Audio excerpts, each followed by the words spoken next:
baiting yung opinion mo sa ibang tao, that's the time na dumarating yung mga taong katulad ng mga corrupt na tao, yung mga taong nagte-take advantage of our ignorance sa mga issue to take advantage of you. Kasi 'pag hindi mo alam, susunod ka lang sa kanila. Most of the time, when people take advantage of you at hindi mo siya alam, there's a certainty na parang, "Okay, bahala na, 'di ba? Gawin na lang nila yung dapat nilang gawin."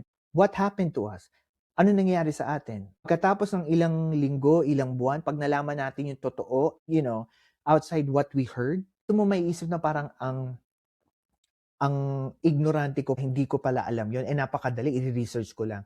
So that's why I offer you this channel for you to have that kind of thinking. Hindi lang umuo ka dahil sinabi ko eh. Dapat meron kang magagamit na evidence on yourself, 'di ba? Paano mo siya nakuha, and then weigh it kung ano sa tingin mo yung dapat para sa tama. Hindi para sa akin kasi iba-iba tayo ng opinion eh.